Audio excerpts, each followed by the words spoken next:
সেই রসুলের নাম কি? সে প্রতি উত্তরে বলে হা হা লা আদ্রি, হা হা লা আদ্রি, হা হা লা আদ্রি, জানি না জানি না জানি না। শেষ পরে বলে আকুল মা ইয়াকুলুন নাস, আমি তো বলতাম মানুষ যা বলতো।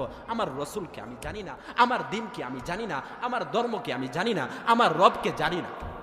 তখন ইউনাদি মুনাদিন ফিস সামা, আসমান থেকে একজন ঘোষণাকারী ঘোষণা দেয়। কি ঘোষণা দেয়? আন কাযাবা আবদি, আমার বান্দা মিথ্যা বলছে রে, আমার বান্দা সঠিক উত্তর দিতে পারে নাই, আমার বান্দা 33 নাম্বারেও পাস করতে পারে নাই, ফার্স্ট ডিভিশনের ফেল করছে বান্দা।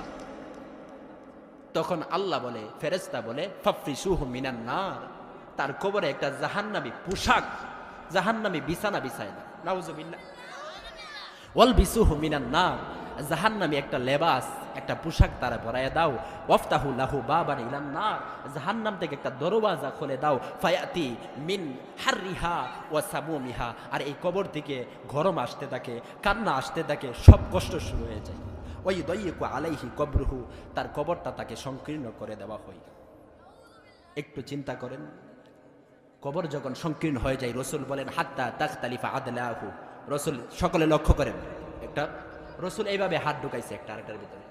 রসুল বলেন হাত্তা তাখতালিফা আদলাহু, তার এক পাজরের হাড় আরেক পাজরে এইভাবে ঢুকে যায়। নাউজুবিল্লাহ বলেন। যদি আপনার আমার কবর এরকম হয়, রসুল্লাহ বলেন তিসআতু ওয়া তিসঈনা ফি কবরিহি, কারো কবরে 99টা সাপ দেওয়া হবে। কারো কবরে তো এক কবর সংকীর্ণ হয়ে যাবে, কারো কবর তো জাহান্নামের গর্ত হয়ে যাবে। আও হুফরাতুম মিন হুফারিন নার, জাহান্নামের গর্ত হয়ে যাবে।